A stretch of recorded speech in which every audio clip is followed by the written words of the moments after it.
June 22, 1941. Operation Barbarossa, the most massive military campaign in the human history, was ignited by the direct order of Adolf Hitler. Hitler had brushed aside the warnings of his generals and engineers to wait until 1943 for the jets and the rocket technology. In his eyes, there was only one goal: the wastelands of the East and the immense resources needed for the future of the Reich. On the other side of the coin, there was a silent wait. Despite persistent reports from his own intelligence services and generals, Joseph Stalin chose to ignore all the clear signs of German threat brewing since the late 1940s. Stalin wanted to believe the non-aggression pact with Berlin would be upheld. From his perspective, he had a reason. He had not yet filled the voids in his army left by the Great Purge. His plan was to modernize the Red Army by 1943 and take the war to Germany's doorstep himself. When the Germans crossed the border, they found weak Soviet units deployed for offense rather than defense. One of the greatest strategic flaws of the Soviets was trying to protect the real industrial zones with the fixed concrete fortification remnants of World War I.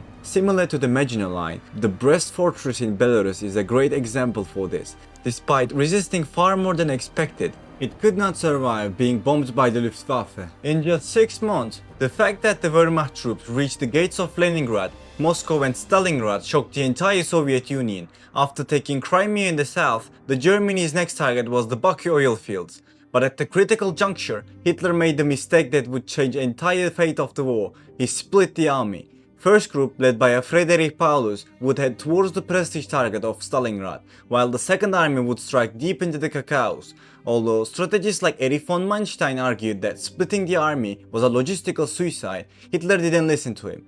Stalingrad was a political trophy due to its name and a target to cripple the Red Army's industrial power. The fall of the city would unlock the coal deposits of the Don region. But Hitler's hubris was doing exactly what the Soviets desired, walking his army into a massive concrete hell that would swallow them whole. Stalingrad was a massive industrial city stretching 30 kilometers along the Volga River with a population of 600,000 people. When the German 6th Army reached the gates with almost no resistance in the steppes, General Paulus had one question: could blitzkrieg be applied to a city split by a massive river? The Volga was an inexhaustible supply lane for the Soviets. Paulus chose to soften the city before entering. On August 23, 1942, the Luftwaffe rained fire upon the city. In Stalingrad, now a heap of rubble with a collapsed infrastructure, the plan was to create a living hell for the defenders. But the Germans failed to realize one thing: the very ruins they created would become the world's deadliest defensive trenches. Meanwhile, a harsh order arrived from Moscow, not a step back. Stalin forbade the evacuation of civilians. He believed the soldiers would fight more fiercely knowing that they were defending a living city and its people. NKVD units were stationed on the opposite bank to shoot anyone attempting to retreat. For the people of Stalingrad, only two choices remained: join the German ranks as a Hiwi or die. By September 12, as Hitler received Paulus's guarantee that the city will fall in 2 weeks, a new name emerged on the opposite side: Vasily Zhukov.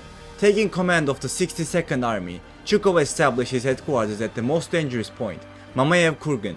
Zhukov was not an aristocratic strategist like Paulus. He was a peasant who had fought his way through his life. He was ruthless in maintaining discipline, executing over 200 officers and soldiers for desertion and cowardice in his first month alone. Zhukov offered one solution against modern German tactics: hugging the enemy. This meant fighting so close that German artillery and aircraft could not fire for fear of hitting their own men. Stalingrad was no longer a city. It was a labyrinth where people died every room, every floor, and every sewer. While the city lived through the hell, production miraculously did not stop. In the Stalingrad tractor factory, workers managed to produce over 200 armored vehicles and 150 T-34 tanks under constant bombardments. As both sides struggled to adapt, tragedies deepened. Germans torched grain silos, while starving civilians risked their lives to enter burning buildings and scrape charred supplies. By November, the Germans were still militarily superior, but Zhukov had accelerated his hugging tactics. Front lines had vanished.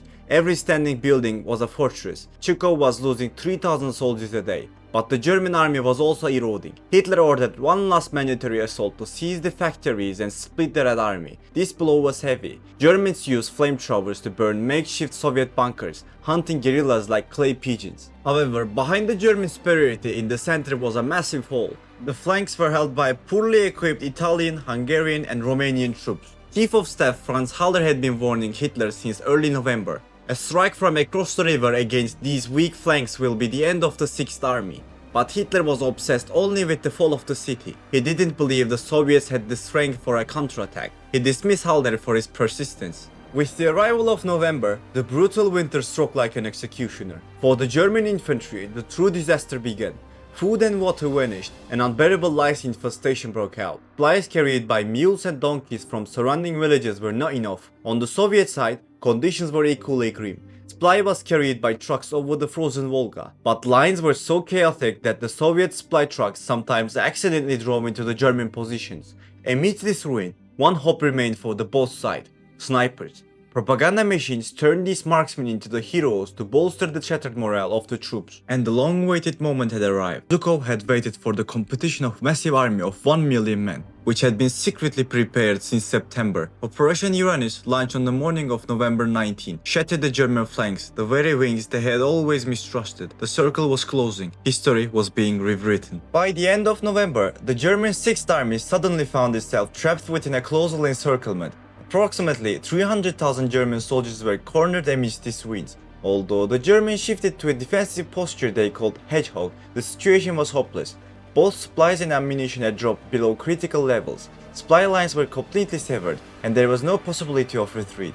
An air bridge was established by the Hitler's order, but the Luftwaffe's capacity could only meet barely 10% of the army's requirements. Not long after that, this fragile supply line was turned into a virtual hunting ground by the Soviet fighters and anti-aircraft guns. Famine, freezing temperatures, and a cholera epidemic had long since pushed the soldiers past their psychological breaking point, so much that cannibalism emerging under the siege. The army faced with two choices: either attempt a breakout from within despite heavy losses, or wait for a relief force to arrive from the outside.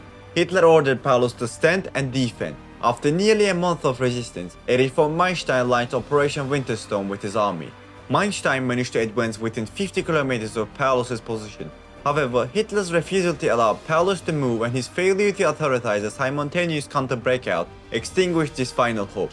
Although the Soviets aimed to sweep the Germans back to the Black Sea with Operation Little Saturn, Manstein's brilliance avoided an even greater catastrophe. Nevertheless, realizing the battle was lost, Manstein withdrew his forces behind the Caucasus to Rostov. On January 8, 1943, Soviet General Konstantin Rokossovsky launched Operation Ring to completely annihilate the 6th Army. Resisting until end of the January, the Germans were still waiting for a miracle. When Paulus signaled his intent to surrender on January 22, Hitler gave him an unexpected gift: the rank of Field Marshal. This was not a promotion, it was a death warrant. No Field Marshal in German history had ever surrendered. Hitler expected Paulus to fight until the last man and suicide. But Paulus surrendered on January 31, stating, "I have no intention of shooting myself for a corporal." On February 2, 1943, the remaining of 90,000 soldiers of the 6th Army, which had once made the world tremble, laid their arms down. Stalingrad was no longer a city, but a massive graveyard where the hubris of Nazi Germany had buried. As the waters of Volga ran red with blood, the winds of war had finally turned against Berlin. If you enjoyed the video, please hit the like button and subscribe. Also let me know in the comments if there is a specific topic you would like me to cover next.